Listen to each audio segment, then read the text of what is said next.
O Alasca é o maior estado dos Estados Unidos da América, e ao mesmo tempo menos povoado. Um local com natureza praticamente intocada, com paisagens de tirar o fôlego, peixes e vida selvagem, muitos lagos e rios, jazidas de petróleo, gás e metais.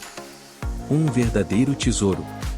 Mas a história desse estado é curiosa, e envolve a Rússia e os Estados Unidos, dois países que hoje não se dão nada bem.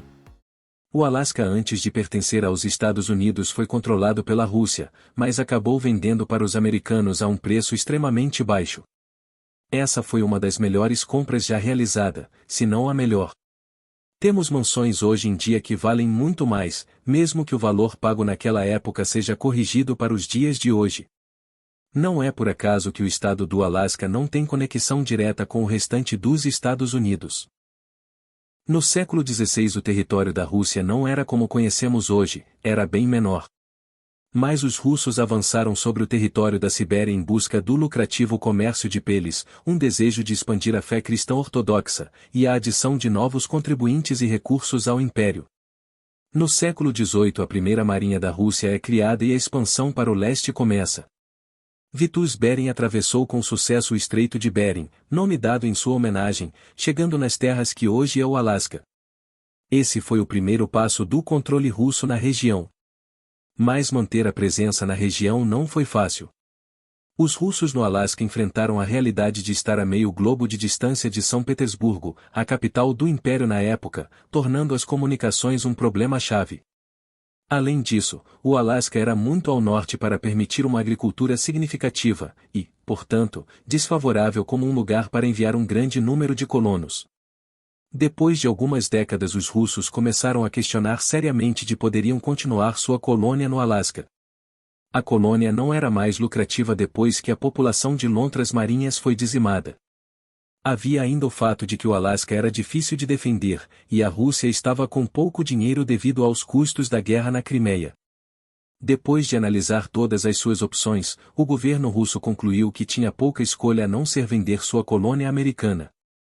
A Grã-Bretanha havia mostrado interesse em obter o Alasca, mas, depois de perder a Guerra da Crimeia para a Grã-Bretanha, França e Turquia, em 1856, os russos não estavam dispostos a negociar com a Grã-Bretanha, ou ver o Alasca absorvido por um inimigo recente. A Rússia, assim, recorreu ao único outro potencial comprador, os Estados Unidos.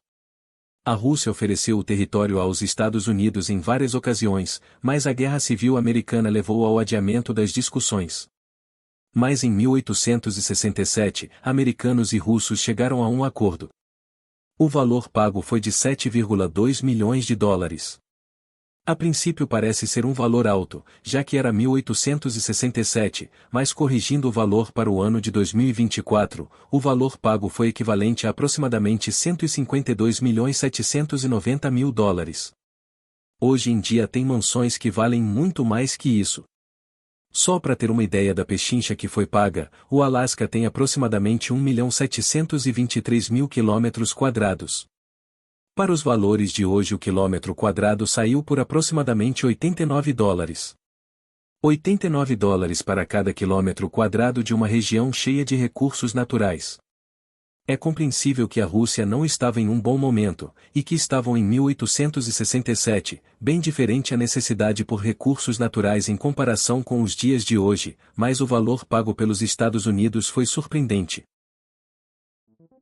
Hoje em dia, com a tensão entre os dois países, e o valor que os recursos naturais possuem, podemos supor que a Rússia se arrependeu bastante de ter vendido o Alasca, ainda mais pela sua localização, que faria a Rússia estar no quintal dos Estados Unidos.